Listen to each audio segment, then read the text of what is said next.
Mér líkar mjög vel við Khan Academy og mér finnst það bara þægileg leið til að læra, sérstaklega því þú færð svolítið að ráða hvað þú ert að gera, á hvaða hraða þú ert að gera það og þú veist líka alltaf hvert þú ert kominn og hvað þú ert að byggja eftir til að klára áfangan.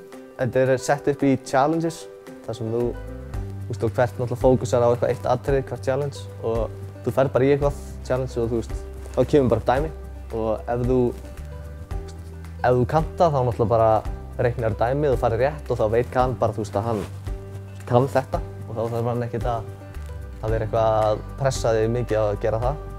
En ef þú kannt það ekki þá er bæði myndband og þú getur fengið hint. Þegar þú notar Khan þá finnur Khan alla hlutina sem þú ert ekki góður í og það heldur alltaf í svona practice á öllu.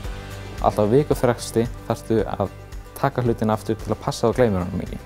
Eftir ég byrjaði að kenna í K2, það hefur aldrei verið eins mikið að gera hjá mér sem kennara eins og þá. Það er alltaf verið að kalla í mig, nemendur að spurja mig og ég sest niður með þeim og við ræðum hlutina sem eru ekki í lagi. Þegar enginn er að tala við mig, þá sest ég fyrir fram á tölvuna og sé ég nákvæmlega hvað allir eru að gera, hvar einhver er að ströggla í einhverju, ég get séð í hverju hann er að ströggla, hvað hann er búinn að gera og ég get þá séð til hvort hann sé búinn að horfa á myndbönd og fleira. Þetta er miklu meira svona persónulegri nálgun. Stundum verður kannski 3 eða 4 fastir á sama stað og þá get ég kallað þá 4 til mín og farið með það á töflu. Það er mjög sniðug gervigreind í þessu og hún sér í hverju þú ert góður í og í hverju þú ert lélegur í og svona miðar verkefnunum þannig að þú bætir þig í því sem þú ert lélegur í og sért ekki að gera það sem þú kannt aftur. Það að hafa engin próf er rosalega þægilegt.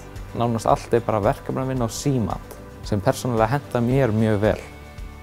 Þar lendir maður aldrei nokkurn tímann í prófkvíða. Kennarinn sér hvar allir standa og hann hefur stundum sýnt okkur hvar við stöndum með við hina. Í Khan Academy er líka miklu auðveldara fyrir foreldra að fylgjast með.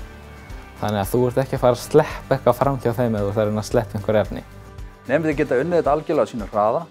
Þeir geta svona sprett í lokin, þeir geta byrjað með spretti og þeir geta rólega í lokin. Þeir geta klárað þetta á fyrsta mánuðinum ef þeir vilja. Þannig að það er þvílíkt frelsi.